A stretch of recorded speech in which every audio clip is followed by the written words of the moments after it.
Alright people, how we doing up there? First things first, my name is Kenneth Berger, company is ILEG Technology Screens. I'm going to add this right from the beginning. Also to our videos, our company is Christian based. We basically believe that all our products are a gift from our Lord and Savior Jesus Christ, and we give Him the glory for all things. I want to start my videos off like that. Because again, without Him, none of this would ever be possible. It's true. Definitely true. Alright people. We got several different projects that we're working on right now. Over here, we have a 235.1 at 106 inches front projection screen for this one over here. The ViewSonic projector I got to get for this one, all under 200 bucks. I told you I got this challenge I have for myself for probably a year, 2 years, 3 years, who cares? Under $200 is all I can spend for a projector. I can't spend any more than 200. That's what all the projectors costing here, under $200 to show our customers, people we're doing business with, investors and so forth. Even when we go on expos or shows or whatever we do, to explain to them that expensive projectors are not required with their technology, which you do see with a lot of other project companies using high-end machines to fix the problems of other screens. So over here, we're going to do a tile system. Definitely going to do it. We're bringing a tile system out. I had it for a while in the back burner, and I didn't know whether or not we're going to bring it out or not, but we are going to bring it out. We're going to bring a tile system out, already pre-coated, and this is with a spray-on version of the ultra black cinematic. So some of this is coated right now. When I was building the screen, you can clearly see that the white surface wasn't even read it, but I got to go down to Family Dollar and pick up these white surfaces to cover that over, so you can get more of an impact. Because you're really not going to be able to see impact with print on the other side versus the screen. You need a white surface so you see that impact. So I'm going to go over and pick up that white surface, the same size as these, and connect it there and there so we can cover that up and show the impact of what these panels are going to do. So we already have the panels all set up. They're in shop, or they're in our marketplace already. But I think we are actually going to launch these things. So this is part of we're going to change some things with the screen paint. We're going to call it the ILE collection, because the ILE products are only screen paints. The SFEG is transparent screens. That's why we separated the games. We want people getting them mixed up. And on top of that, people are advertising or selling for it. Yeah, it's going to be kind of difficult to do when you can't tell which one's which. So that's why we broke it up that way. So I'm going to be having, now we thought about doing something called Black Rose Gold and another one called Dark Haze Delight Deluxe. But now there's 2 more coming on top of that one that I'm going to be developing. So altogether it'll be 5 of those collections of screen paints we're going to be working on. And of course, the same as usual, all the full testing we do, all that comes with it. It's a must, because we can't build specification sheets without testing. Will never work. All right, and I do plan to bring some of these screens on site. I got several places, about 5 or 6 places. I do want to go on site. It's reasonable, it's cheap, a lot of lighting in there, plenty of windows for us to have fun in there, so we can have those screens on different on site. What I want to do on site, one of the things I do want to do, I want to change position of my screens. So we want to have it where we are right here, then we do a video here, we do it in every corner, and even in the center. That shows that the screen can read anywhere in the environment. One of the problems I do see with people who do projection screen setups is they don't really walk around the screen that much. That's why when we're walking around the screen, we go to the side, we go to the bottom, we go to the top. It's important for you to see all that, because you're literally going to be walking around the screen in your home. So you need to know that screen's going to read from every angle. We just see straight forward. That's all we see. So we're going to do one with our demonstrations differently. We're just going to move the screen around. So that way you can see that anywhere we set it at, it's going to pick up. It's not a rehearsed environment, which, again, people have to go to these rehearsed environments. I really don't feel like carrying big machines. I can do the demonstration easy with the Picos, the ones we have, the 300 lumens, easy. I'm going to pick me up a QME 500. That's as far as I'm going to go. That's all we need to go on any second. I literally was in the advertisement firm with this projector. This is all I took with me. That's it. I took the black paint, our screen paint here, and I took down the invisible screen, set it up, had the power system running through it, and boom, that's it. That's all was needed. It's watching Tron in there for the environment. You know, like I said, the fact that their projector in there was way more powerful than this, and they're on a white screen, couldn't even read it. So yeah, and then one of the things they want to ask is, what's the benefit? Like, what's the benefit of your product versus the everyday white screen? Because that's what you're going to see every day in the environment. White screens, white screens, white screens. How much of an improvement is that screen paint going to give to a person's white projection screen? And as you can see, if you saw the demonstrations with the stuff next to a white surface it doesn't even exist. It doesn't pick up, and that's one of the things we had to show up in the environment. Stuff like that. Usual, does it match any form of black fabrics and paints? Can someone duplicate this or whatever? Yeah, we had to do all that. So yeah, that's why I'm already doing it. I'm already there doing it. I've done this before. I have experience in the field. I've done this before. So if I sit there and tell you on camera that your stuff better be tested, I'm not joking with you. Your stuff better be tested. You can't walk into an environment like that. Mind you, you think the embarrassment on YouTube is bad.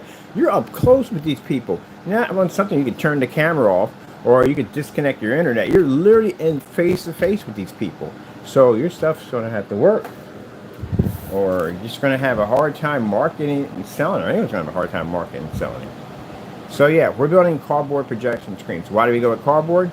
Because I got a challenge in this room. See, what naysayers understand, they're always doing with cardboard. So, dude, you go to my channel, all you got to do is type in fixed frame screens. You will literally see so many different types of fixed frame screens that I've had my hands on. Other than when I go on someone out, other people's channels, you don't have none of those screens on there. Maybe one, that's it. You know how many versions of fixed frame screens I've actually owned? And at 235.1, which I don't see too many people with those screens at 235.1, they don't even understand how to build these things. I built them. I built customized 235.1s. I built the 158-inch. It had built-in speakers in it. Go to my site, just type it in. 1610. How many of you built 1610 screens? None of them. They don't understand the size of a 1610. It's on your projector. That means there must be a screen for it. There is a screen for it. They have odd numbers on it. They're like 127, 129. Those are 1610 screens. So you have to know exactly something. What about building an outdoor motorized projection screen stand? You ever built one of those before? Well, I have. I built multiple versions of motorized projection screen stands. Because again, I built one from scratch, from the ground up, which is the only way you can build it. They don't make it. You have the ability to build these things yourself. I made one with an adjustable frame that can fit 100-inch to 120-inch with a LED light system built in. Yep. Built all that stuff already. So I know exactly from the door about basically when it comes down to projection screens and motorized projection screens. How many tabbies have you painted in? Not talking about customers, I'm talking about people who sell products. How many tabbies have you done? Do you even know what tabbies are? Tabbies are a short term for tensions. Tension projection screens. I've had anything from 100-inch, the largest one we ever had was a 120-inch tabby. Matter from black cases, white cases, remote control, all that. They don't come in manual. You never will see a manual tabbies. So again, new. They don't know. What's the difference between, there's several different, when you buy eBay projection screens, there's 3 different kinds. Do you know the difference between the 3? We do. Because we tested them. We know the difference between the 3. There's one that basically does not stop. Now, motorized projection screens usually stop when they reach the top. Some don't. Especially the generic ones won't stop, which means they'll keep going, and you'll get this grinding noise that'll be going off in the background as you're stripping your motor because it doesn't know when to stop. That's one problem. 2, they make the surface too thin, which means no matter what you do, the sides are going to curl no matter what. They're just going to curl, which causes a wave in the screen. And why the wave in the screen is very important not to have, because those using ultra short throw projectors are going to find out your screen's going to have this really wavy ultra look to it. That's because ultra short throws have to be on perfectly flat surfaces, and the best surface to put an ultra short throw on. This is why I ask these questions when I go to the forum sites all the time. The forum sites, I go to their emails and I send them messages like, hey, why do ultra short throws have to be displayed on tabbies? I get nothing back. Now, see, if I open up the channel right now and I gave you the ability to speak, you couldn't even answer that question. I'd be met with emojis and laughing and carrying on, because, again, these are people that are asking for your money, but they don't know what they're doing. Let me give them some education today. I'm going to help you out. I'm going to make you a little smarter than what you were yesterday. These are not for customers. It's for you to help you out. If you're doing this question, those people who sell products, and, again, you don't know what you're doing, this is to help you out. The reason why tabby screens or tension screens are considered to be excellent for ultra short throws because they lay flat every single time because they have a tension system that runs from the end of the screen all the way to the top, making the screen lay perfectly flat, much like a wall. So every time when that comes down, that means your projector will pull a perfect square image on that screen without basically having the distortion image, which is called the ripple effect when projectors hit screens that have a wave to it.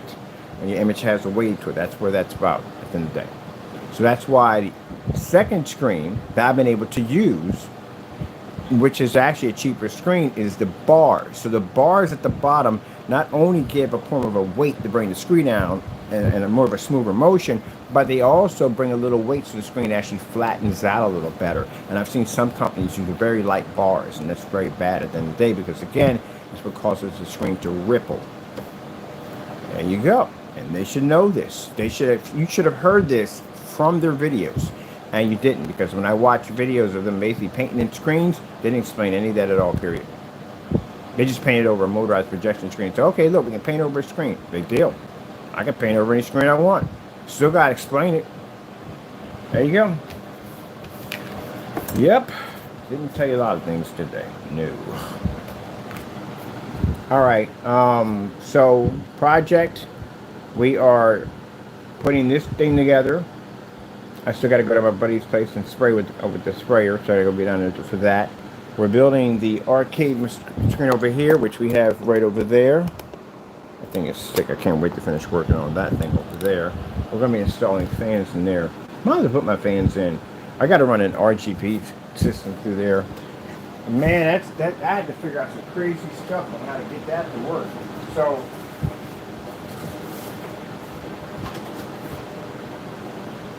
The Molex adapter has one output. We need two Molex. We need a Molex adapter have two, but only has one. So what we're going to have to do is, which basically I could hook it up to a fan speed controller, but I ain't installing all that. That's just madness at the end of the day. It's just a freaking projection screen. It's not a computer. But anyway, to get the fans to activate and the RGBs to activate, we need two sources of power supply, which we only have one. So follow with me here. It's basically an adapter issue. Pretty easy to do. So basically we have to get a Y adapter Molex splitter. This is going to split that one into two. On the other end, the switches that allow you to be able to control the colors and be able to control and bring power to the RGBs has a SATA output on the other end. They don't make a RGB switch with a Molex. They're only SATA. So in order to get around that one, we have to get a SATA to Molex adapter. So basically on one end it has SATA female, which you got to get that male female correctly, because you don't, you've been in a lot of trouble. The switches have a male, so we had to get a female to Molex male, because the ones actually that are coming from the Y adapter are females. You see the little connection together and stuff back and forth. So technically what we're going to do is we're going to put a Y adapter to split two power sources. One's going to run the fan, which runs through this system right here, which runs multiple fans at the same time. It converts a 4 into 2 pin right here, runs that through a Molex adapter. That's going to connect to one side. That's going to add power to all these fans. Now we still got to be able to change the color of it. And that's where we're going to basically take the second output from the Y adapter and we're going to plug in a Molex to SATA, which means we're going to convert a Molex output to SATA and plug that directly into the RGB connector, which is going to add color to this and allow us to be in remote control. Problem solved, that's it. Pretty much, you know, when you're building PCs, you're going to have to know cables. Cables are a lifesaver. You're going to have to learn cables, so how to modify, put this together. I'm glad a lot of people now make this stuff. Because before, if you didn't, you had to whip out a soldering gun and some wires, and you had to basically figure it out how to put it together yourself. Because, yeah, and print tools and all that other crazy stuff, you're going to figure it out yourself with your own wires and own attachments. You still got to do that from time to time. You still running stuff they don't make.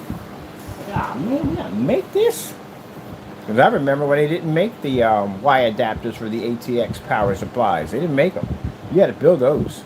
I had to build mine for my 2011 server board. Because I was running two power supplies into one motherboard. So yeah, A 3,000 watt power supply is super expensive, but it's better if you just basically make the adapter for it. So that is for our Cosmic case. Oh, that's a nice name for Arcade Cosmic case. Over there that we're assembling, which I can't put together yet until I actually, the RGBs I can run through. That's no problem. That's a wire job. I'll need the fans to get in here because we have to build a cloud system around the fans. We have to make sure that they don't touch the fans, get caught up in it. No issues with that whatsoever. And this screen over here is almost done. We're just missing 2 panels. That's basically about it. So we're missing none of that. This is going to be a gamer screen because we have the gamer formula under the desk, and that's what's being sprayed on here. It's the Apex Predator gamer formula, which means that I'm going to actually add, well, they actually come off. I want to put a Velcro system I can remove them at will. Because I do want to take it off the screen and take it outside and game on it and then bring it back on and attach it to the screen. Because, you know, that technology is not going to go anywhere at once. And that's only coming out in 2026. Probably most likely summertime. Because by then we'll be done our winter testing. And I want to head back to get doing that again. Go back and get everything done. I need 4 seasons for that screen. Especially when you're saying they're weatherproof.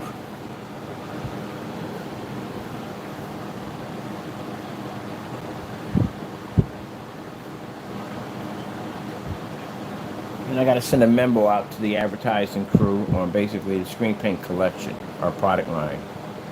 And pretty soon, we're going to have on the, we actually do this 4 more we're going to have on the market. Definitely 4 more. 2 of them have shifting capabilities. Yep. Oh man, I'm hoping we got to cool down. We're not getting cooked today.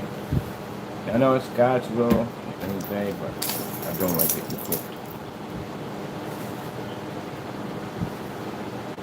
That's one of the things you have to do when you're developing product projection screens. If they're not outside doing those demonstrations, there could be problems with that screen. Again, you can't say it's weatherproof, man. You gotta actually be out there. You gotta have screens sitting out there in all types of weather and heat and all that stuff. My sister has a really nice deck over there where she's at. I got a screen sitting out there. Been out there for a straight solid year. And I got that thing soaking in a tub of water. And here's a sample surface of that sitting in a tub of water. Been out there for about a year or so. You gotta have that kind of testing done. Because, you know, cold weather, your screen might buckle or crack. Heat could cause it to rise up. You know what happens? So that's the thing at the end of the day. I told you, I've seen so much stuff happen outside in the weather to a screen. It's scary that when I go to a channel and I look for these tests, I can't find these tests.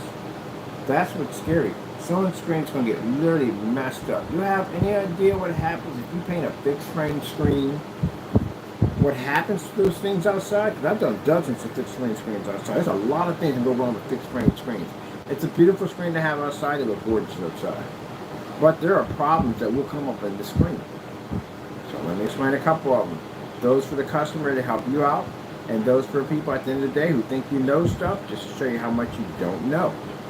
Fixed frame screen, it's a special kind of PVC. It's not the same kind of PVC you have on a motorized projection screen, or basically the same kind of PVC you get on the inflatables, which is another screen by itself, entity by itself, that has some very serious temperamental issues with paint or anything you try to coat that stuff with.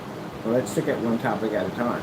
So, most likely, if you have a screen that has it's severed in the middle, because sometimes they cut them in the middle because it's cheaper to ship them that way, because they can put them in smaller boxes and basically send you over a screen that's roughly like 8 feet wide, which costs you more money, and then more money at the same time. They cut them in half. The problem with that is basically when you mount these things, say you're mounting it straight to the ground. Now, 150-inch screen, you're not hanging that thing up. Because on a deck, that's a pretty big screen. And on top of that, the wind it makes contact with that, yeah, you got a problem right there. This is going to cause some problems on that deck. You got to make sure your thing is pretty well secure. And I'll tell you about that one too. But anyway, mine at 150 inches dropped a little below, not below, it was actually midway between the rail that went around the railing that went around the deck. So it was a pretty big screen at 150 inches. Now, anything that like maybe 100, 120 inch, I built a system that you can lock the screen into. But you got to remember to lock the bottom area too. If you don't, the wind hits it, that thing will fly away. It'll basically flip up in the air and boom, hit one of your windows or something, or hurt somebody below. So you have to make sure they're pretty well secure because they will take off. So there's that problem. But then if you have a bigger screen and you don't put those brackets on the bottom half, when the wind hits it, that little piece in the middle, well, that's going to bend outward like an arrow, and you're going to actually bend your frame. And once you bend that frame, it's really hard to get it flat all over again. It just keeps pushing out from the side. And if the screen bends and pushes out from the side from either left or right, that means it makes it completely useless for an ultra short throw because your screen is off center. So no ultra short throw for that, ever. You bent your frame. Good luck trying to get it back to where it was. That's another problem. Another problem with screen paints that are not properly tested. Customers, you need to ask this question. This is why you ask these questions. When you paint a screen, if heat, any moisture gets behind the back of that surface, what it's going to cause is it's going to cause a sweat box between your paint and the surface itself, which is a PVC surface that heats up. Which means when the sun hits this thing, it collects heat like there's no tomorrow and turns that little area in between into like a nice little sauna. And this causes these little bubbles to pop up on the screen. You'll come outside and you'll see 6 or 7, maybe 10, 20 little bubbles popping up from the screen. That's when the paint separated from the PVC, has steam and moisture behind it, and push these little bubbles up. Now you go to pop these little craters, you ruin your screen's wrecked. Why? Because when you pop the crater, now you got these little moon craters all over your screen, and if you try to peel it off, it only peels off to a certain degree because some areas might have fused and some areas might not have fused, which means now you got these little broken craters, and you peel them off, and they leave little edges in there, which means, and you can paint over this as many times as you want, you're still going to see those little tiny edges popping up in all your movies, which the screen is ruined. And good luck getting a replacement screen. I've done this one multiple times with multiple companies. It is really hard to get that replacement surface. Really meant to buy a whole new screen. It's like blowing out a transmission on your car. Don't even bother with it. Just go buy a whole new engine or whatever. But anyway, yeah, that's what that happens. So you have to make sure your formula is designed to marry well with all types of weather. And if it's not, it's going to have issues. Extreme cold, that'll cause your screen to crack. So you have to make sure it's not going to crack, it's not going to shatter. You're going to have a screen out there that can be frozen like a brick. A good gust of wind hits it, and boom, your screen pops wide. It'll burst. It'll crack. So you have to know this stuff on the door. Another thing I've never seen any of them tell you in the video. And like I said, I watch y'all videos. I do. I sit back and I watch y'all videos. I see if you know what you're talking about. The velvet frame around a fixed frame screen. If you don't basically properly seal those things before you put them outside, they will bleed black lines all into your screen. I know because I went through one, that's why I said I know this stuff because of experience. I have never heard any of them say that in their video demonstrations. Not one. So if you had painted in that light paint in there, and you set that thing up outside so you can put a fixed frame screen trying to copy Mr. Bird, and see what I said, this is where you guys get yourself in a lot of trouble. You don't do the research, you don't know what you're doing, but you're constantly trying to copy Mr. Bird. And when you say, I can do the same thing too, and your customer's got these little black lines all through the screen, that's because the velvet bled. That's why. You shouldn't know what you're doing. That's why y'all constantly in my channel watching me, because you're learning from me. That's why. You learn from me. I know because I go on your channel. I see you mention things that I've mentioned on my channel.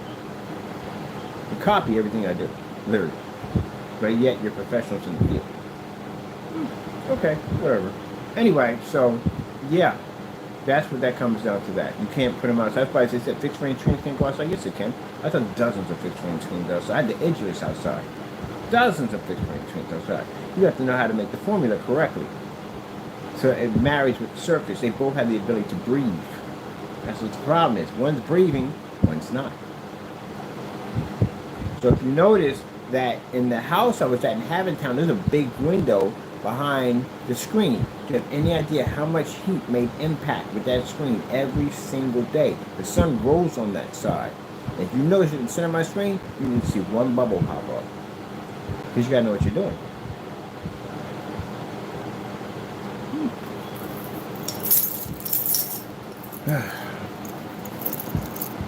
That's why you can't sit there and say my product's weatherproof.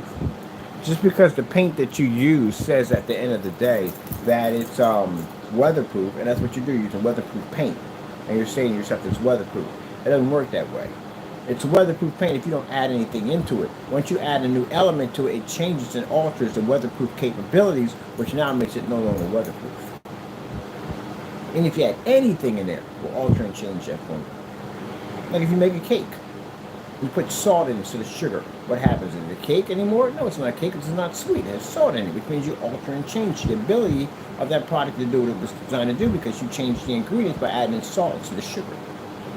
That's what you do with a paint. That's why I said when people make these products, you really understand and know what you're actually doing. You know the cause and effect of each formula or whatever you're putting into it. They may trigger off a different effect. Like when we tell you can make our products, and you end up keep putting mica, silver mica, and water and white paint into it because that's your excuse for trying to bring a higher white level or pick up white levels to himself when actually it doesn't work. What it does is alter and changes the color structure of black to gray. And adding water into it, you expanded it now, making it a higher chance of turning gray. That's all you did. So you don't know what you're doing. Go to make it yourself all day long. You actually gave permission. You can make as much as you want. It turns gray. The last I checked, our screens are black. That's why I kept sitting like, what a freak. I was laughing when I saw the mixer. Like, oh, look at them. They're trying so hard. They don't know how to make up black technology. And then on top of that, you're missing a ton of testing. Where are all these tests?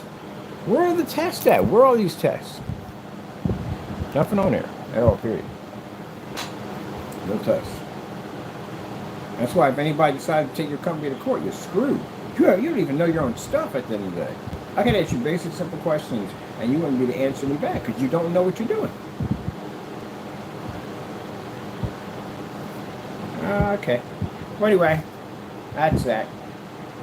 Let me get back to what I got to do. I got to knock out these two screens. I'm actually putting my other screens in right. My fans in right now, so at least we have that done. If I got to be out of here at 8 o'clock, I got some stuff I got to do. Always got stuff I got to do. Every day, I got stuff I got to do. I was on camera talking about life and all that good stuff. And people behind the camera, they're always just on there just wasting time. I never waste time on my channel. I sit there and have the longest conversations about anything at the end of the day, and I get the job done. I built that 250-inch screen. Yeah, I built that sucker, painted it in 3 different times with a roller. Didn't spray that thing in. It's all smooth by technology, but it's threaded.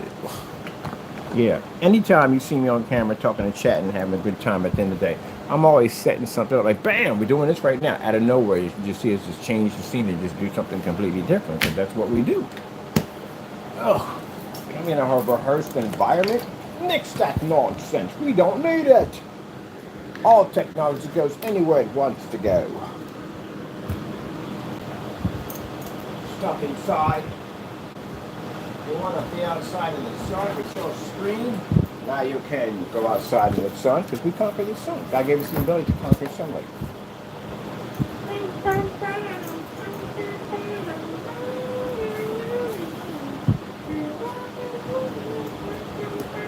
For those you don't know, this is the epic projection screen we're building. We like to do things a little differently over here. Some people are still stuck on the walls of traditional screens. We do things differently over here. We do things differently, we do. We like to think outside the box. We're not afraid to venture out and conquer. Some armies will stay within their own base because they feel that they're safer. We like to travel against foreign worlds and conquer. We have no fear. So, building our fan system, multiple fan system, So got to finish the rest of the glow in the dark. Going to put in a cloud system. Buddy's coming with an airbrush. Because the cloud system, what I don't like about them, I love them. They're beautiful. People hook them up. Nice job. But for me, a thundercloud has to have black in it. It has to. A thunder has to have that dark, eerie cloud look to it. So he's going to come in with an airbrush. And he's going to darken those clouds and make them look like they're really eerie. Because we need that. Our fans, boom. Now, what are the fans used for? We want pretty lights bounced off in the back of our screen. That's what we want. I have the whole system over there. When we put this over, I want to be the game off the screen. I see some pretty displays going on in the background. That's what the fans are there for. And these are RGBs, which we got for a good price. We got five for 20 bucks. Hmm.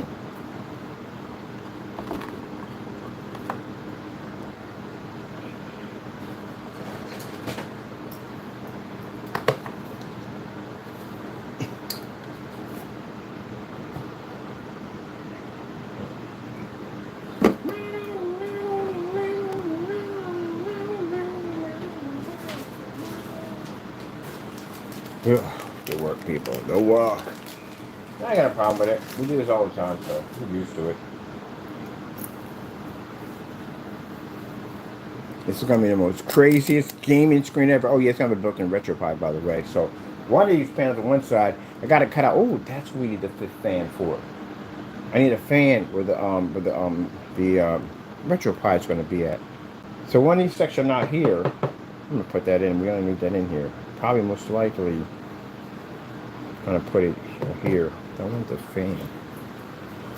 I want my retro system to be on the top out here. I want it to stand out in a peekable window. I'm going to put it in a peekable window. Of course, I can Velcro, take it out, move it out at will. But I'm going to put a RetroPie with the lights and everything. Oh, that's going to be sick. And put the fan here to draw that air out. Yeah, definitely. Can you imagine a projection screen with a built-in RetroPie? Isn't that crazy? I'm going to do a screenshot. I'm going to show you some of the crazy projection screens we've done. And that's another thing, too. Not only did we turn around and basically paint our own screens, but we modified projection screens. I made one look like a freaking Fallout Wasteland. Actually did the projector, too, to match with it. Oh, I got to paint my projectors. I forgot. I got to get around to that, painting my machines. I want them to look really crazy looking. We did a RetroPie customized projection screen, Pac-Man customized projection screen. The RetroPie actually had the wood grain, give it that old-fashioned wood grain look to it, that retro look to it. And the screen was 16:9, and I converted it to a 4.3. I could have went out for a 4.3. I couldn't find one. I literally could not find a 4.3 at all. I said, okay, we just have to paint it. We had to measure and everything to turn it to a 4.3. And yeah, we painted the whole screen. The sides and everything had decals and stickers and stuff. Well, not stickers, but it had the designs and stuff like that, like game on, game over, stuff like that. And then I did one where I actually painted the projector look like it came out of something out of a nuclear apocalypse world. I think it was pretty set up too on top of that. I am going to turn that projector into a Fallout projector. I never had a Fallout projector. Now I want a Fallout projector.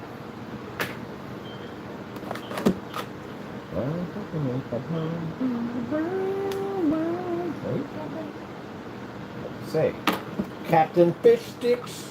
Alright, cool. Alright, so while I'm waiting for this thing to heat up, I'll put my RetroPie on this side. Yeah, I'll put it on this side. So we need a fan here for this. Definitely. Oh.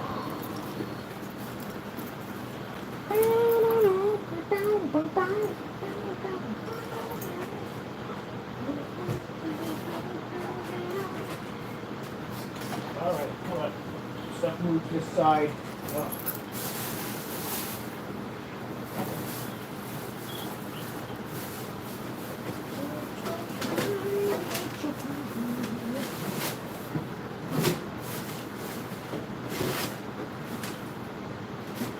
Really? All those containers we have, do I have one of those things in there somewhere? What about any of the, what you call this again? These? One of them somewhere.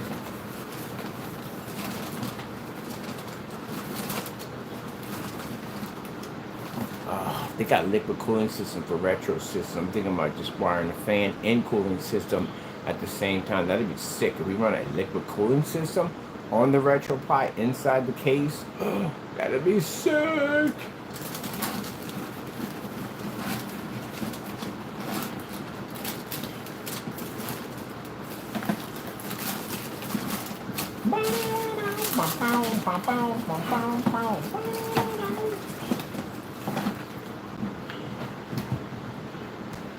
Alright, gotta be around here somewhere. We got templates for this. I know we do cut enough of these things out every single day. Gotta have them around here somewhere. Where are the templates at? I can never find these things. They're all here. I can make them, and they just go poof. They disappear. They gotta be in this section right here. You know where they're at. Oh, here we go. No, no, these are way too big. These are 200. Big ones. Where is the small ones? The 120 millimeters. Where are they at?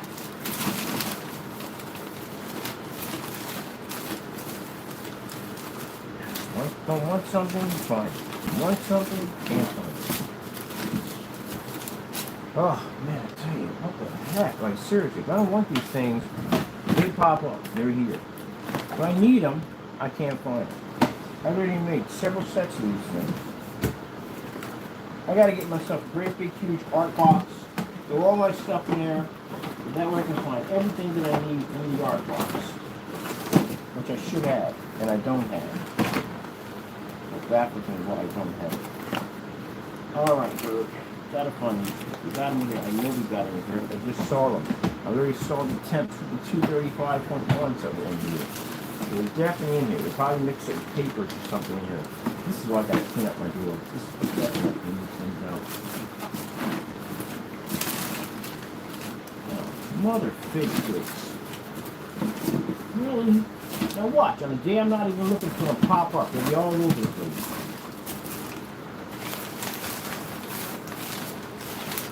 I'm going to cut this thing in. I got to be out of here by 8 o'clock. I got an appointment coming up. I'm just going to try and get some comments and stuff done. Try to get as much stuff as I possibly can.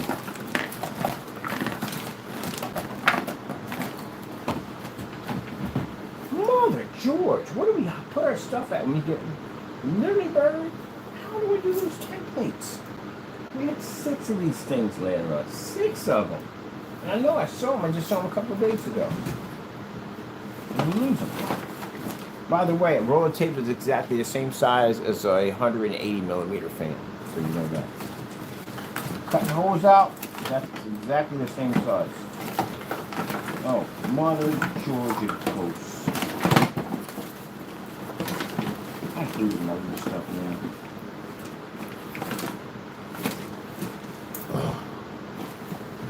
Talking about do your ground. Oh, he Taco's in his office. Yeah, because he's not doing that today. He did some crazy stuff on camera. I'm like, are you freaking kidding me? Why do you wait? You sit around and you chill. Don't do anything at all. When the minute the camera comes on, let's figure out a way to do destructive stuff. Alright. I'm baffled on this. I'm completely baffled. Are these things hiding from me?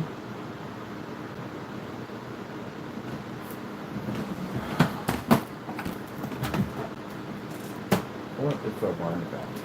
Let me see what I can do.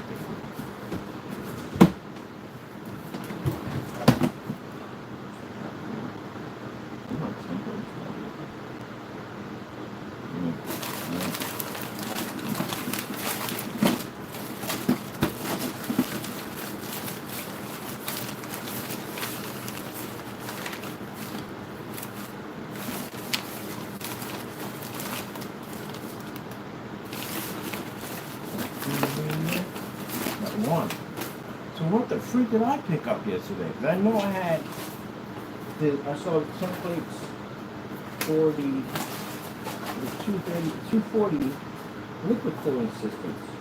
I saw that in here. What, a loose lady or something? I know I saw them in here. I picked them up. Pull this out. Bam! I knew I had money right there, staring me right in the face, How'd he go, MacGruber! Did you find that crap, man?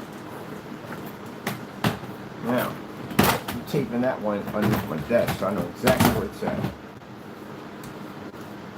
Hi, the user's coming. He's going to use us. Hi. Same size, right there. As a fan.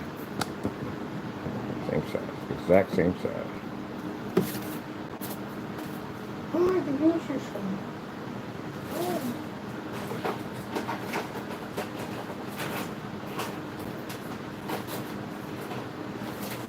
to find me a place that basically has a good slushy. Because, man, people don't have a habit of not changing out the machines. Yeah. And they keep putting stuff back into it. That has this funny after slimy taste to it. You got to be careful about those slushy machines.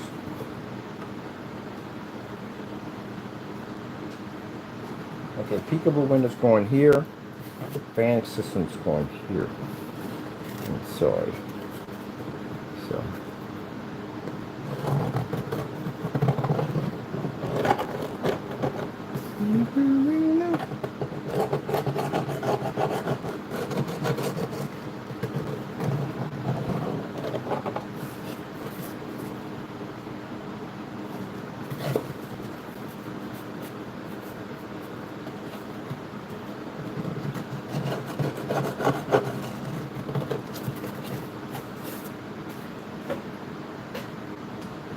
I'll cut the peekaboo window later on here.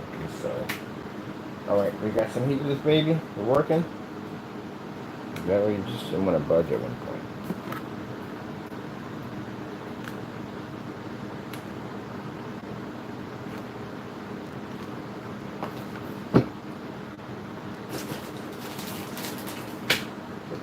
People, you gotta care about safety.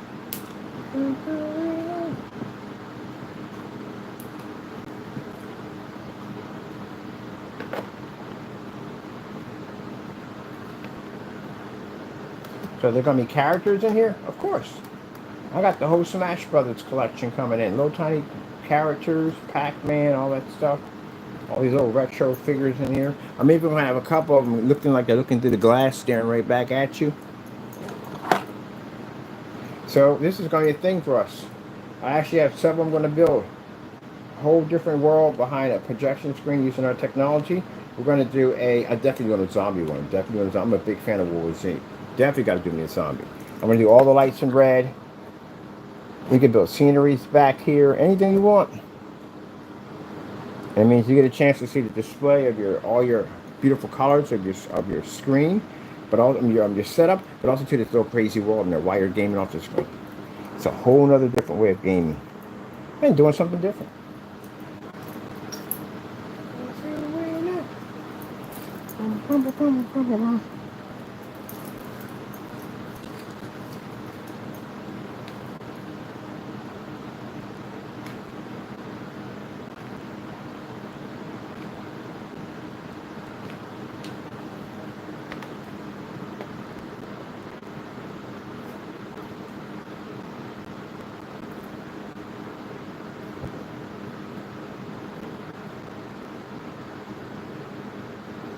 And they're going to wrap the cloud system around all this.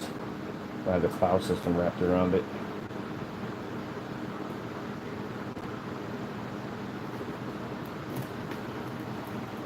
Each one of these clouds are connecting here. We're going to have a light source. Like the thundercloud system is actually charging up all the fans. That's the thing we're going to go for, people. I'll put little scaffolds here and here. We're going to have different characters and stuff moving back and forth. And you get yourself some clear pipe cleaners, you're going to make some of them fly. I got to show you how to make a jawbreaker.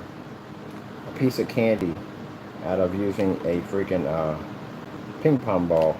Very easy to do too.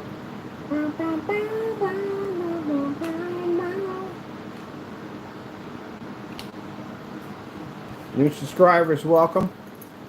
Remember, we got some new people who came in. So we built some pretty cool stuff.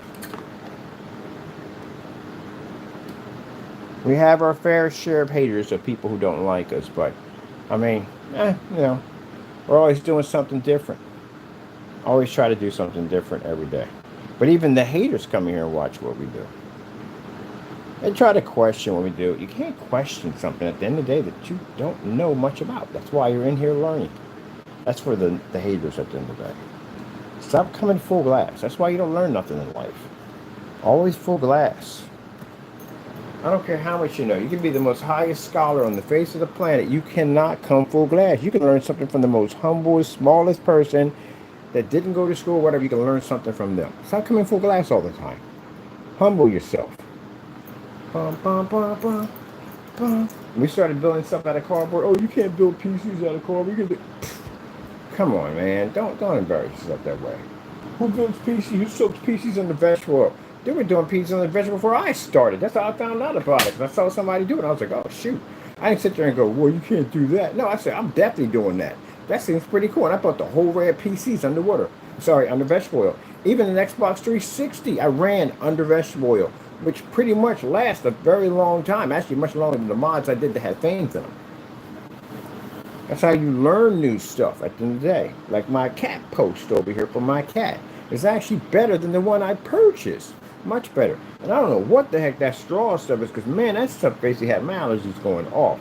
So I maybe might affect them too. But yeah, I saved a whole lot of money. I usually paying $20, $30 for those things. And I was able to wrap my own rope, and the rope is nice. It's nice and tight. And get the rope. I can get rope at Home Depot. Now I'm thinking about building custom catch posts now. Make my own at the end of the day.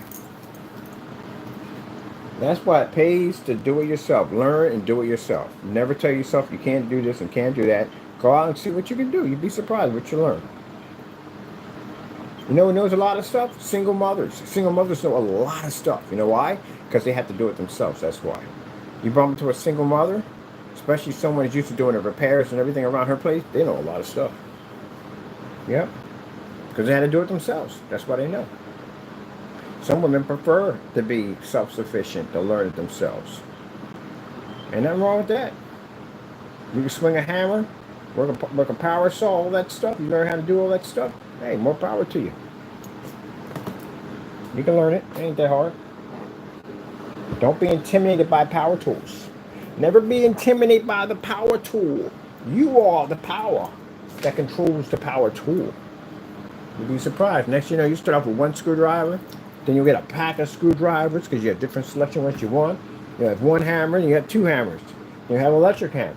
Then you sit there and you have a saw, but now you got a power saw. You got a table saw. And next you know, you got a whole shop in there. You're doing all kinds of stuff at the end of the day. You're like, huh, I like that coffee table over there. I'm going to build that. I like it. But I'm going to make it my way, my style. So it makes you unique. No one will have that coffee table. 8 or 9 people buy the same coffee table, but they don't have your coffee table because your coffee table is unique. It's different. People come like, oh, where'd you get that from? I made it. Oh, you made this? You selling these things? And there you go. Money. That always pops up every single time. Selling these? They want to buy. You're going to make money. And now you got yourself a whole business making money, all because you decided to work with your own hands.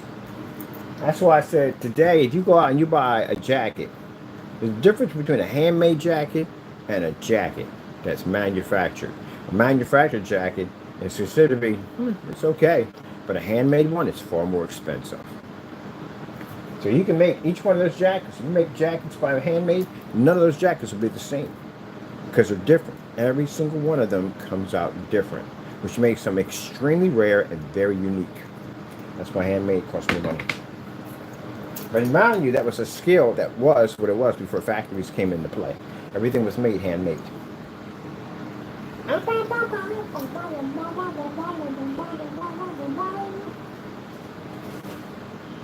got Van Halen stuck in my head right now. Listen to Van Halen.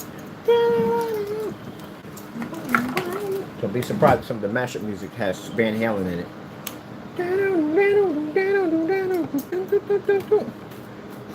Okay, let's get our fan. We're going to cut up in here.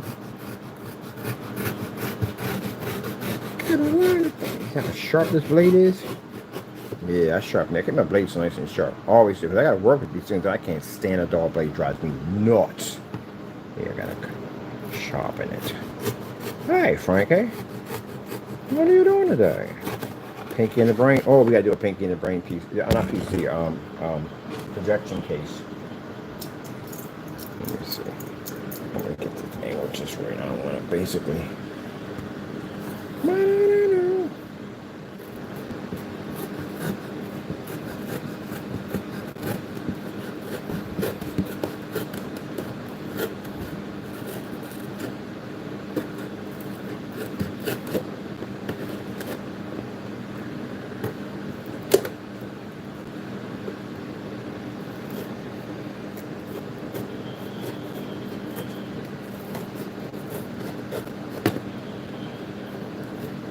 Careful, careful, careful.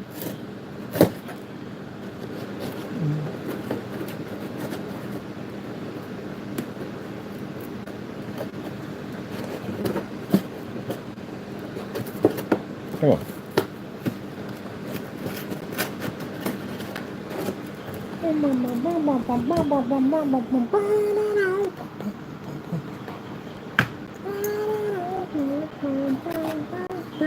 Fan's gonna be back here. Peekaboo windows on the other side.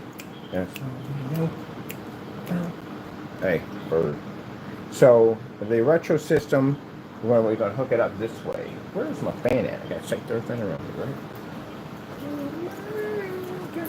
I was about to say, I know we can't find fans. The retro system is going to sit on top of this. It'll sit right there.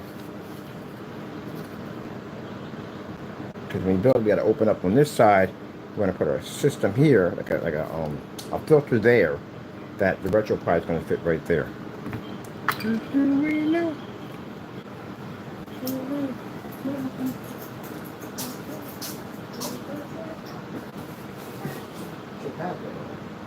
Oh, I should have a filter system on me. Do we have one, Bob? Do we have one? Jolly old good show, my friend. Jolly old good show. Oh, crap. I had someone carry town and I bought more of this stuff. See, this is why you gotta organize your stuff, though. We had one of these. Did I have anything else on here? I don't think I have.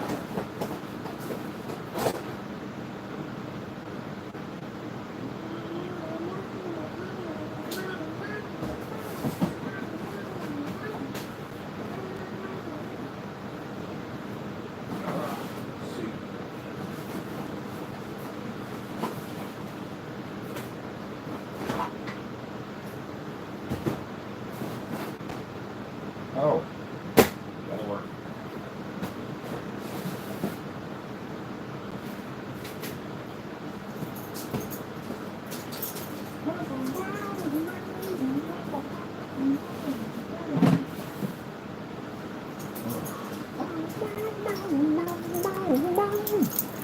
All right, got one here. We don't care about the whole. Hole's good.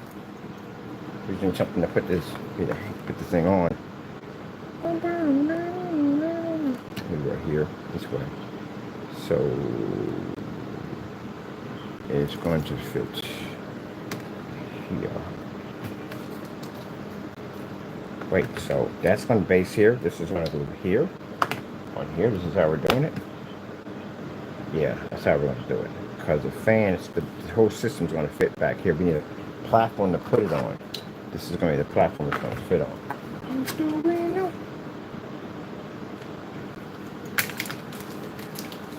And then when I was doing the panel lock-in, they snug. That's why I like those particular panels. They lock together. They got this interlocking kind of snug fit. They fit perfectly. So I got to go on the website and I got to activate those panels right there. Now we only do those in 36 by 24. So I'll be doing some videos on that today. I got to send those videos also down to the advertising because now we're going to be doing panels now. I like those panels. I'm going to do my desk with the panels too.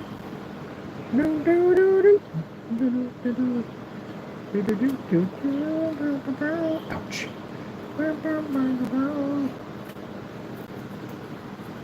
I was teasing my sister. I was talking about how Taco bringing sexy back. We joking around. We just say some crazy stuff. She's like, "What's going on with your cat today?" I said, "I don't know. Taco's working on the plan. Taco's bringing sexy back." He's on the phone crying. Talking about, wait, your cat's they're gonna bring sexy back. So I had this whole thing talking about no sitting home alone or filters on your phone. Taco's bringing sexy back. Oh man, my cat's gonna kill me one day. He is like, man, you make me the joke of everything. No, I don't love you, man. We have fun with you. No sitting home alone or filters on your phone. Taco's bringing sexy back. That was bringing sexy back. I remember I was living in Haventown, and I called her up. We talked for a little bit, and then I hung the phone up, and then I called her right back, and she said, "Everything okay? You good?" I said, "Yeah, I'm good. I forgot to tell you something. It's really important. It's really, really important." She said, "What is it?" Because every time I say that, I'm only gonna say something jacked up. I said, "Taco, he's bringing sexy back." She said, "Oh my goodness. You called me back for that?" I said, "But it's important. Taco is bringing sexy back." And it's funny because now when we go over there, we laugh about that. We talked about that like the whole time. Like, yeah, so when her husband came in, he said, guess what? He said, what? It's important. I got to tell you something. What? Taco? He said, what? Ken's cat? I said, yeah. You freaking sexy back. He was laughing, so I started this whole theme song called No Sitting Home Alone or Filters on Your Phone. Taco's bringing sexy back. It's funny. It's kind of fun we like to have. We're going back out to do some miniature golf. I want to do my setup. I want the Argyle socks with the knickers. I want the big hat with the pom-pom on it. We're going out there just like that. Get me a golf bag. I'm bringing my own, because I asked them, can I bring my own golf clubs? And they said, yeah. So I'm bringing my own golf clubs. And yeah, I love miniature golf. I actually got 5. I got 5. I don't know how they do it in golf. I don't play golf. I got 5, but I seen another one they got the moving trains and stuff and obstacle courses and all that stuff. It's pretty interesting.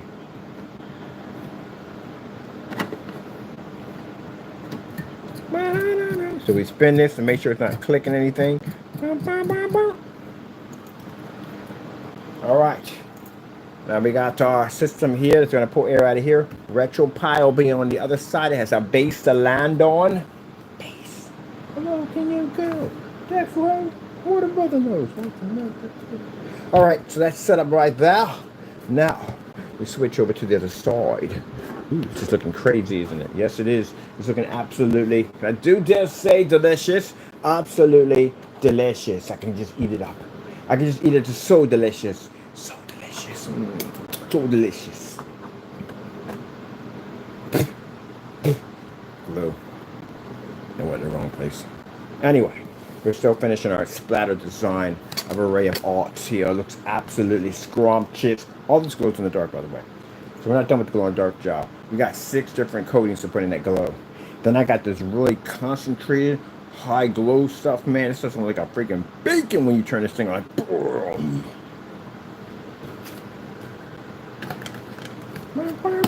Should we do a Fallout version? I'm going to do a Fallout version.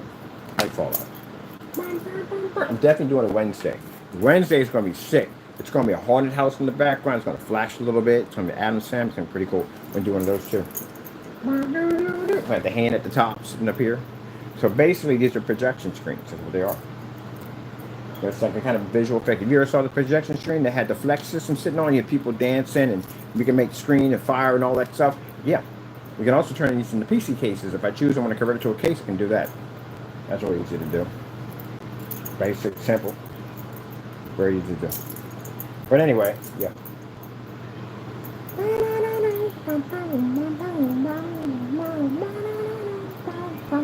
Alright, let me see. Now we gotta cut our section in here for our peekable window. People. That's what we gotta do. Peekable window's gonna be right down here, which we're gonna do with Velcro. Paint job looks absolutely insane, doesn't it? It's chaos, man. It's chaos. It's beautiful chaos. It's like 8 applications to do this thing, man. I had to keep going back over and over and over again just to get that crazy psychotic blend of madness to come through.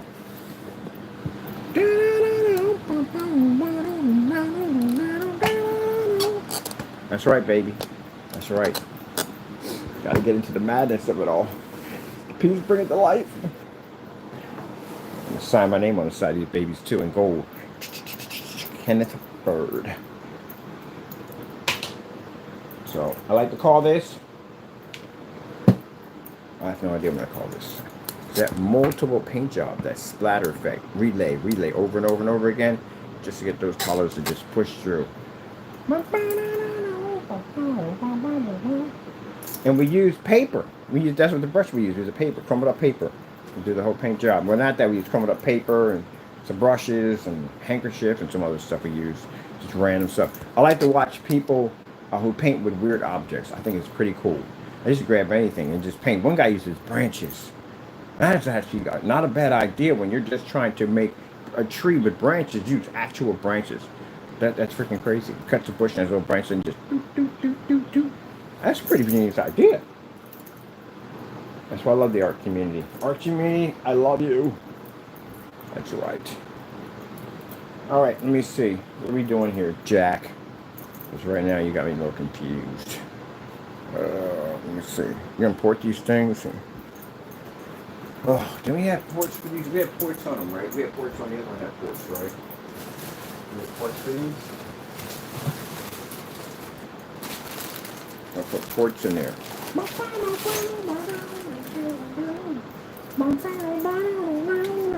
Oops, sorry about to come back here, people. Come back here. How dare you run away from me?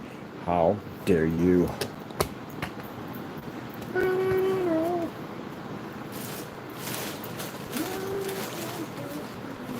I got another one of these too. I got to paint it too. I got to paint over it. That's what we know.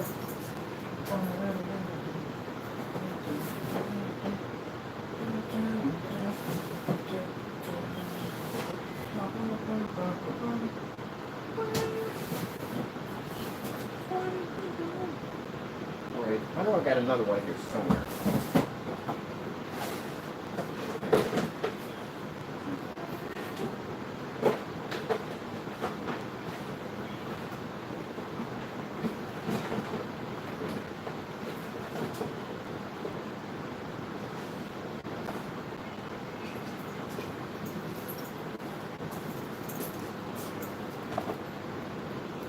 Will that fit in there? It should. It's the same size. But she didn't cut the port the same way.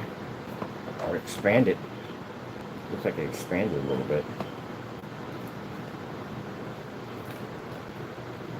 It did expand. Alright. Got a little scraping away.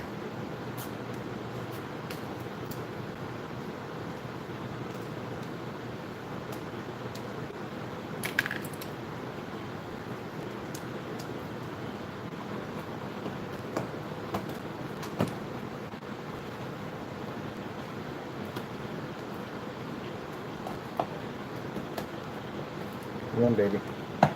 Don't fight me. Don't fight me. We're working together as a team. There we go.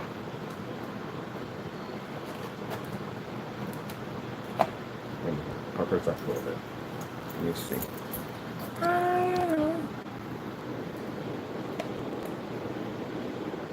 That one was made to look like ice. So I want to do something different. I can't stand when things are even. It just basically just causes me to go a little bit dull. Made these look like they're frosty, baby. Does that do it for me? I don't know. Just if I'm feeling it or not. I don't know. We have to frost this in.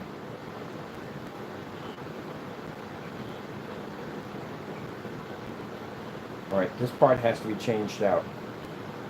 If we put this in here, this part definitely is going to have to be changed out. I don't like how this is squeezing. Oh, wait, I'm not digging that. I got to cut that out a little bit more. So what I want to do is, I'm going to ice this whole section on here. I'm going to frost this out. I'm going to frost it. What I'm going to do, I'm going to make one of these freeze. Freeze!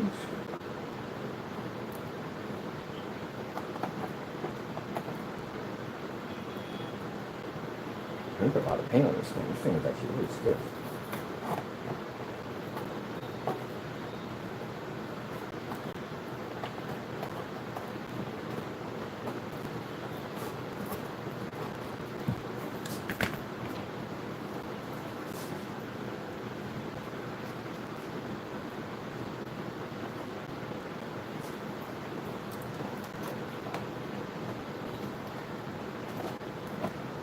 So wait, if we're adding more fans, so we got 4 fans running, that's 5 fans. That means we have to bring in 2 sets of Molexes to run this, or possibly can we run, or we can't actually do that. We could do that, okay, that's not hard to do.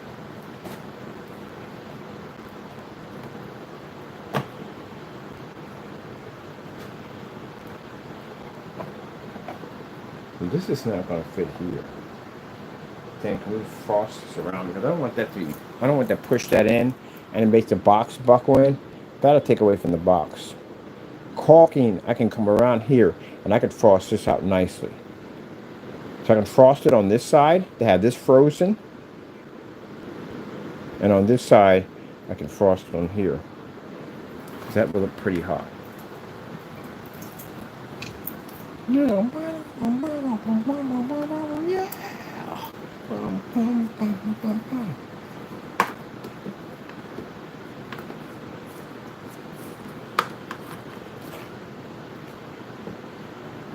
put in a dual fan system. That's what we're going to do.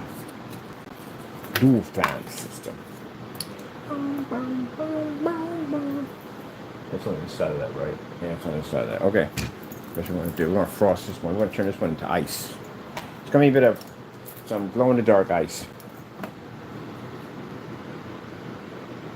And all that changed because of this.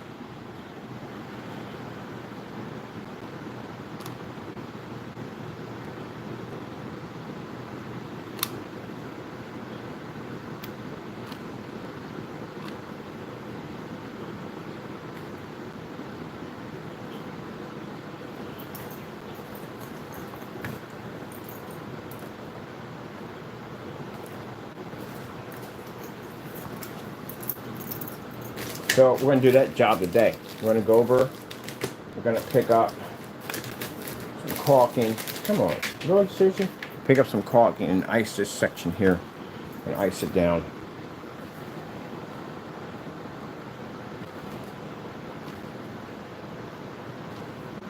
Going to go another different section of this on here.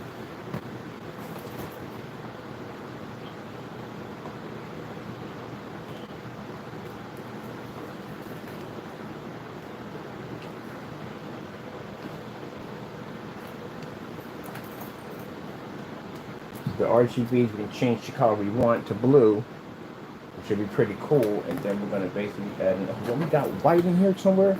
We do have white. Oh yeah, goody goody gumdrops. We saved that. There's always a reason for something at the end of the day on why we have something, why we need it. I forgot about that. We got a white glow in the dark paint in here somewhere. Definitely. Okay. White glow in the dark paint. I need some blue. I need blue to get that frost off. Do we have any blue in here? Tell me we got blue. We got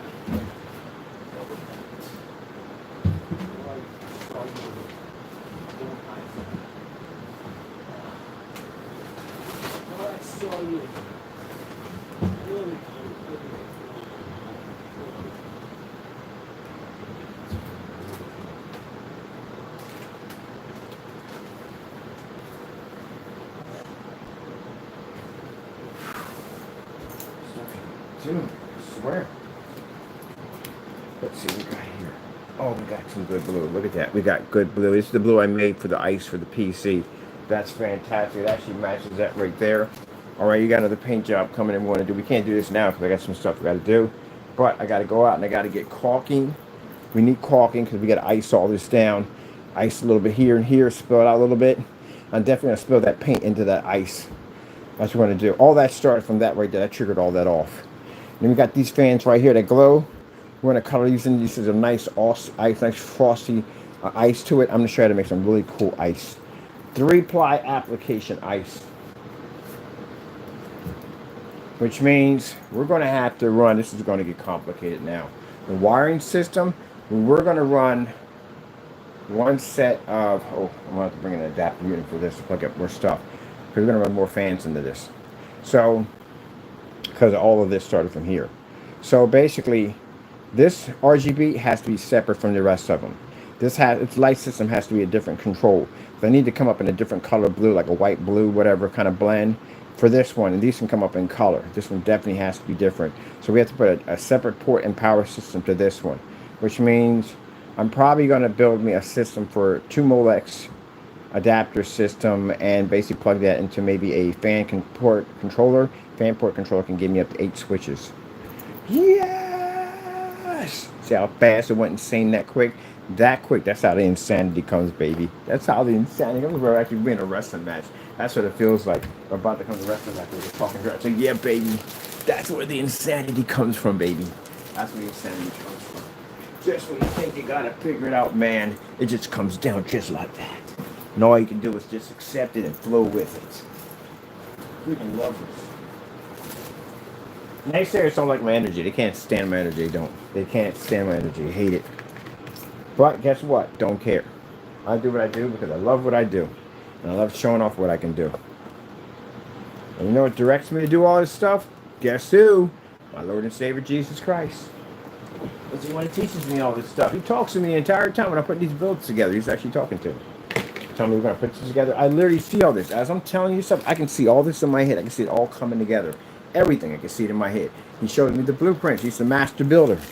I'm just the server. That's what I do. And I show you how amazing he is at the end of the day for putting these things together. Oh man, I'm having a ball here. All right, new project.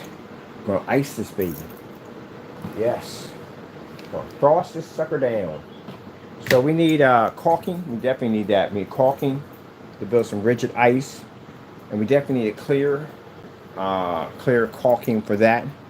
And we got some white glow in here somewhere, which I'm trying to figure out where we put that stuff at. But I knew I was like, we're gonna use this later on. I know we're gonna use it for something. I couldn't figure out to use it for. Now we know. Now we know. All right. And all this is going to involve one of our flex projection screens. The gamer technology is going to be on here. Gamer technology is going to be over there too.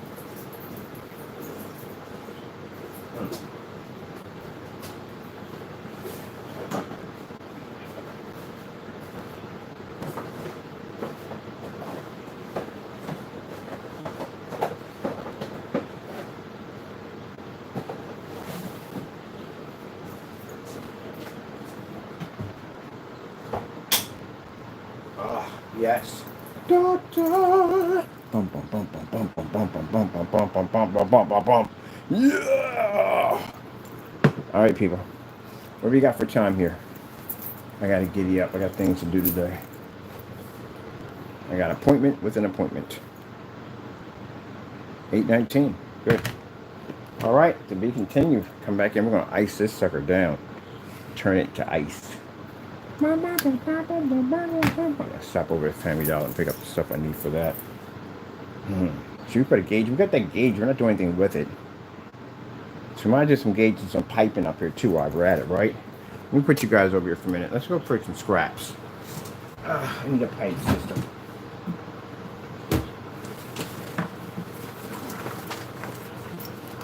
I was going to put it on the other system, but I didn't. Oh, these will make definitely for cool systems for liquid in them. Oh, yeah, that'll be definitely cool with that. I like that. Definitely going with that. We got to bring this little system to life, our power unit to life. All right, Bird, let me see. Where did you put that at that fast? Take your time and search this thing out. You know you're in here. You put him in here. You'll be coming out in a few minutes, Mr. Man. I had to do that to keep you out of trouble because I don't have time to pretty much try to figure out what you're doing and try to get what I got to get done. I constantly have to talk to you about stuff. If you don't know, I don't like talking about stuff over and over again. Tell you to do something, do it, please. Don't have to repeat myself. Even though something to do with myself. Alright, where are you? We had them here. That means I gotta buy fresh ones, but you have to buy fresh ones. We have them here. That's one. Where's the one? That's two. Cool. Let's plug this up. I definitely can put this together right now.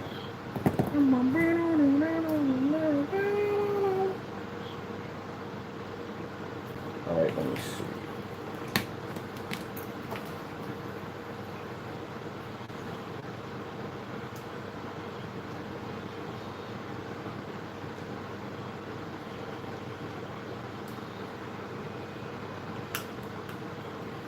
Definitely listen to some Van Halen to put this thing together.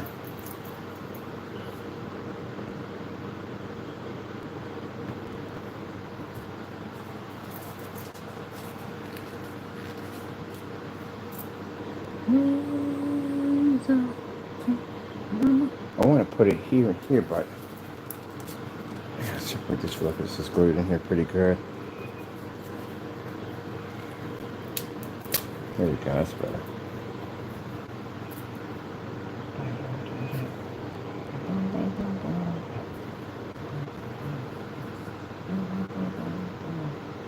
And I'm going to, let me see. I'm going to drop this here. Because I can frost all that up quite nicely. There and there. It's nice. for that. I'll put a nice frost job over this whole thing.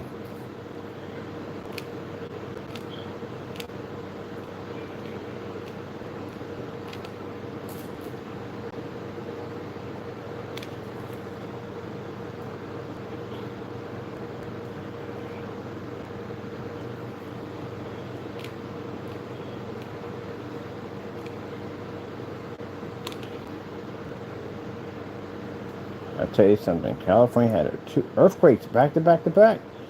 Yeah. Crazy. We just got finished having the conversation, didn't we? About how they're on that fault line and how that huge earthquake that just went up and how they had that fault right on the fault line, and then boom, after that we said that. Here we go. We got back to back to back to back. They're having those over there. I'm like, wow.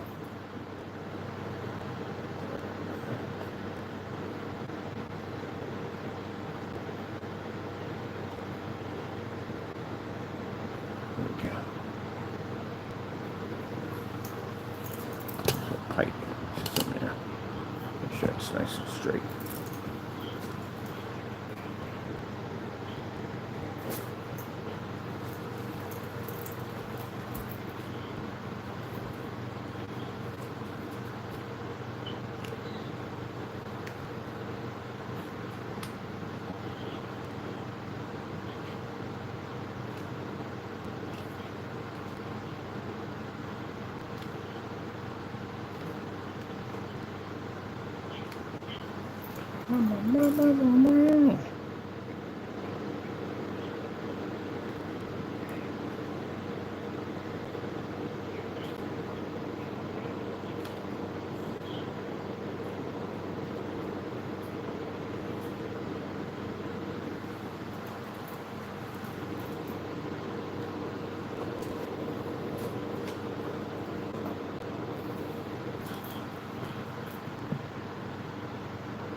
Do you do anything normal? Checking, no. Never do anything normal. We always start out the way. We're going to do a simple, basic PC, but then we turn like, oh my goodness. The madness set in. That's what it was. The madness overtook over. The chaos and the madness became one. Try to keep it normal, people. I tried. It didn't work out that way.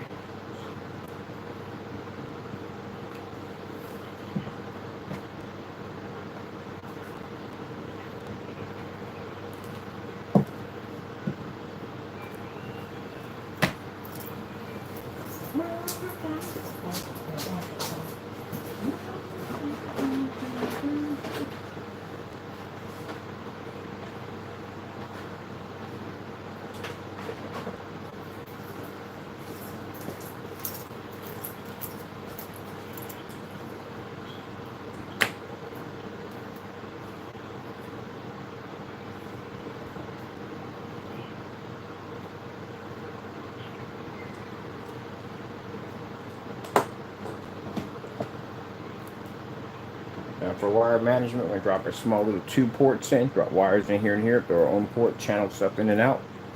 Easy to do. Get a pair of tweezers, figure out where it's at, and put it through. Channel all our tubings and wires all through here. It'll be all blended. You won't see any wires or nothing whatsoever. I'll be blending into scenery. Like, where is it? No one even knows. No one even knows. All you knows never goes.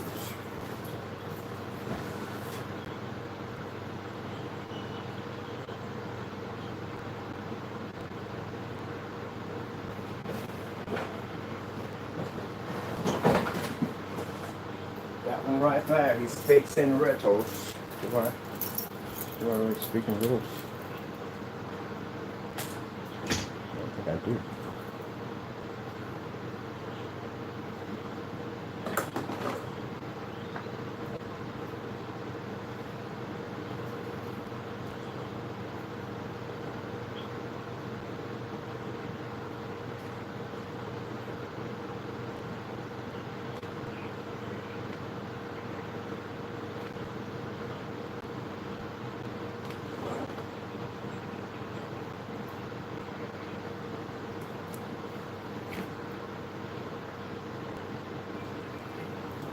So it pays to have leftover fans laying around.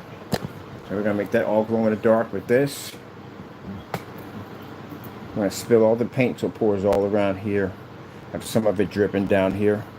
That's what we're gonna be doing with the caulking. Caulking, we're gonna let it drip a little bit and drops. Make it look like there's actually dripping paint down off these right here. Got the gauge here. Gonna frost it up nicely. I'll show you how to make the glass frost. How we frost the glass. This is gonna have three fan system.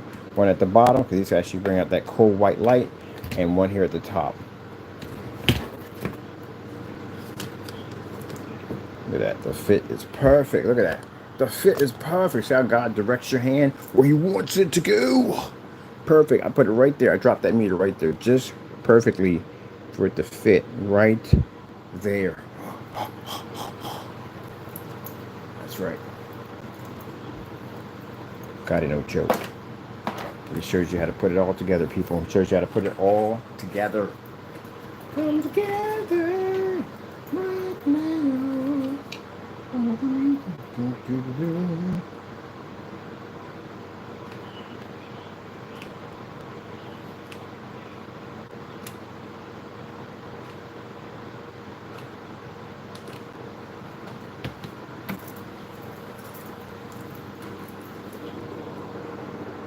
Really? Now you're gonna hook that? Oh shoot. I'm definitely going to have you up on this thing.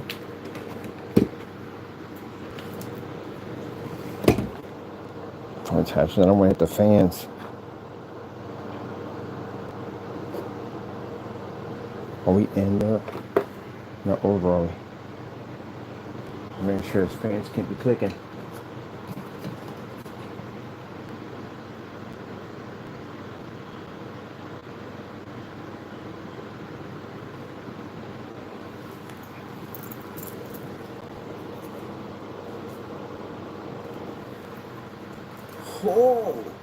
Oh yeah! Are they clicking? Are they clicking? Let me see. How do we know? How we know?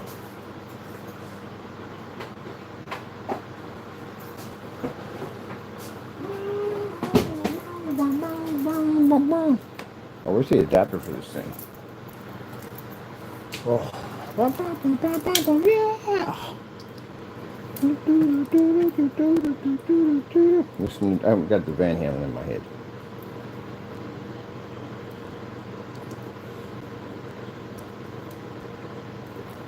Right. Uh-oh, we got clickety clicks.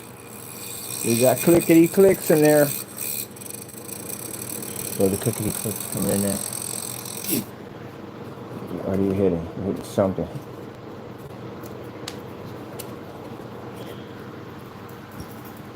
What are you hitting?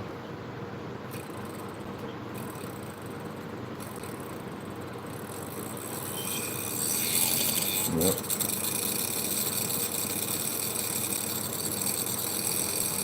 It's hitting something. I don't know what it's hitting. It's definitely rubbing something. Ouch. What are you smacking? You're hitting something. Can't be that because there's a guard there. There's no way in the world you're hitting anything because there's a guard there. So what are you hitting? There's a guard there.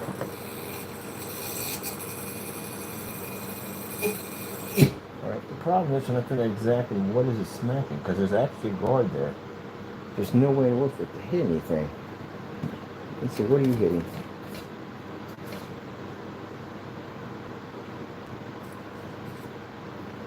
Oh, I see it. I definitely see it. I definitely see you. You're in there. You're definitely in there. I see you. Yeah, I see you. I see you. Alright, tweezers would be nice about right now. We don't have tweezers on us. But I see exactly what it's smacking. Because there's no way in the world for it to hit anything in there. Yeah, that's it. That's definitely what it's hitting. Definitely that's it. I can't get to that.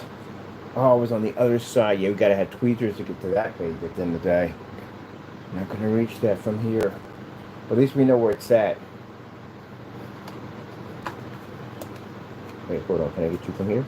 Can I get you from there? Can I remove you from there? Where did you go? Yeah, remnants of some glue is in there. That's what's causing it.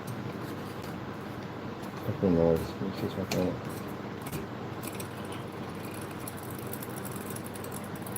Yeah, that was it. But I gotta get to that part there, and it won't allow me to click. We got 2 blades in here running, so I need to get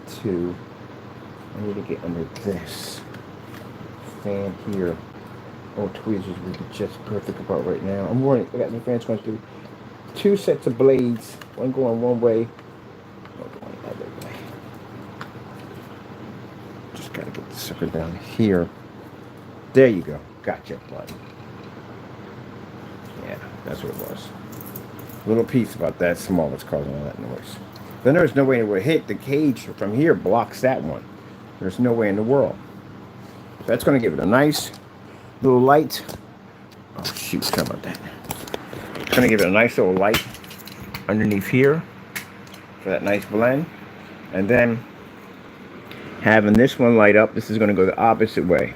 So when you put fans together like this, oh, I'm going to show you how to make a freaking wormhole. These things are sick to do. But the fans have to be this way. You start off, as you break them down, you start with 200 millimeter, then 140, and then it goes down from there. Well, actually, if you get 250s, then it's 200, and then it's, do they make 180s? I think, but anyway, you break it down from size, all the way down to the smallest. And when you turn the fans on, they look, they're not even moving. Like they're not even on. Like there's no blades in there at all, period. Because they cancel each other out when they spin. It's freaking amazing, people. Absolutely amazing. But you can't do it all in one color. It has to be in different colors. That's how you get the effect. Oh, we're going to do an RGP wormhole. You had to build one of those things. So the coolest thing to do with stuff in your mod. When you mod people. When you mod. You do it. You do it.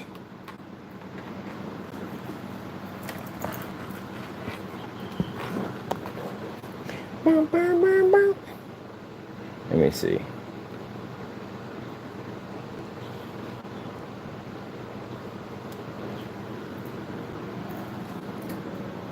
Now, these fans are on too. When they light up, it gives off a weird effect. See how the fan right here at the bottom looks like it's standing still? It's not actually standing still. It's actually spinning, but it looks like it's standing still due to the fact that the other fan is spinning over top of it. It gives off a weird looking illusion. Like the fans are not moving, but they actually are moving. Pretty cool, huh? Woo! Man, got good reflexes. Hey, I caught you right from there. Oh, everybody got good reflexes when it comes to their phones. Everybody, Spider-Man reflexes when it comes to their, like, catch you no time at all. That phone shattered. That's your whole freaking life in that thing. But yeah. And do we know? Oh, there is frosty. I got the 4,000 millimeters in here. 4,000, not millimeters, the 4,000s. I got those. But the problem with the 4,000, they're super bright. See, the ones over there, they're super crazy bright. That'll take away everything. It'll take away too much. We don't want to take away. We're going to add some white light in there. But we don't want to add white light in there, if you know what I mean. Are you following me, people? Are you feeling it? Or are you feeling it? You got to feel the art. You got to know the art. You got to become the art. That's why I love hanging around with artists. They have a way of explaining their artwork is just very freaking interesting. I find with how you explain their art, each one explains it differently. Let's click these on to make sure none of these are clickety-clackety. When no clickety-clackety, no clackety-clickety. All right, see what's going on with this right here. Yep, that's running. We got no clacking and clicking going on in there. Let's check this one over here. Make sure we got no clacking and clicking. Check this one over here at the bottom. Do we know? Sure that's not clacking and clicking. Oh, another beautiful day in the neighborhood. Oh, you're in the way, buddy. Get that glue out of there. Yep, that's not clacking and clicking. Beautiful. Got another one over top here. Gotta check this one. Okay, it's not hitting anything. That's clear. One on the side for the RetroPie. One on the side for the RetroPie. That one's clean. One up top. Down low. Up high. Remember that back in the day? Need some skin, brother. Need some skin. This is using Molex. So I'm going to take out the adapters. I'm going to go straight Molex to Molex. What are we wrapped around? We're not getting enough room here. There we go. Do we know? It's not clicking and clacking. We always start off with something simple like, oh great goodness, we're going to the badness. All right, people.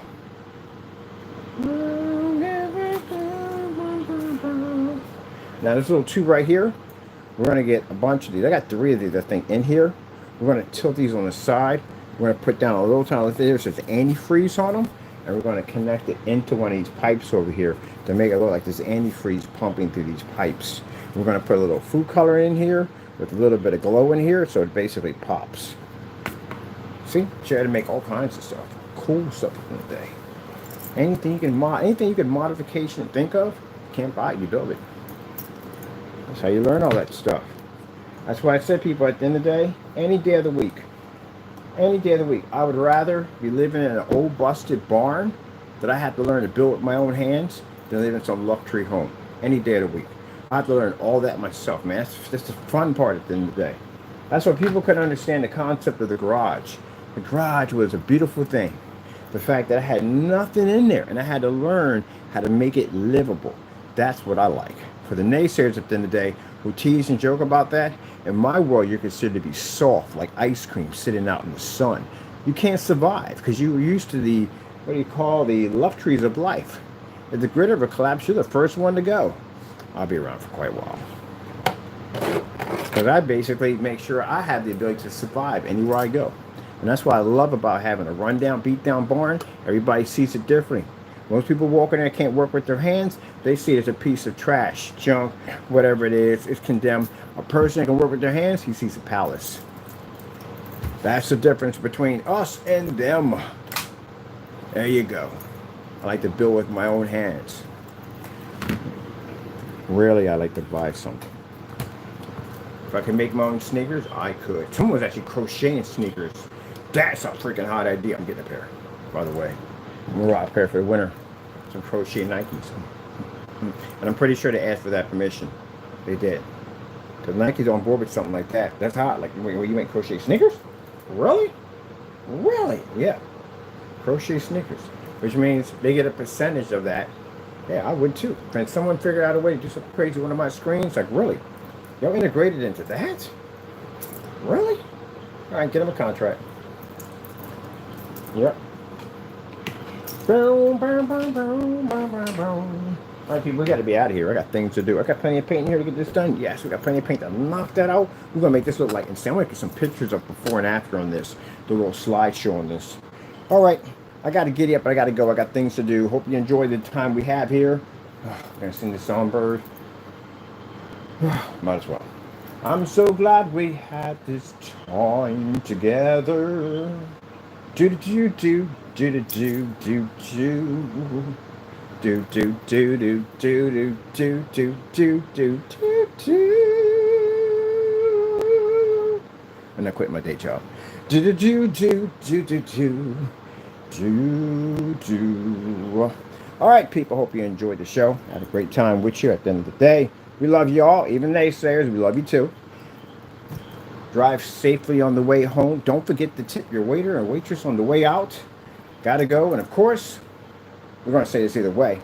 We give all glory to our Lord and Savior Jesus Christ, who blesses us with amazing technology, the skill level, the protection and safety of watching over and being with us every single day. We thank him for all things, and we give him the glory for all things. All right, people, gotta go. Thank you for your time, and God bless.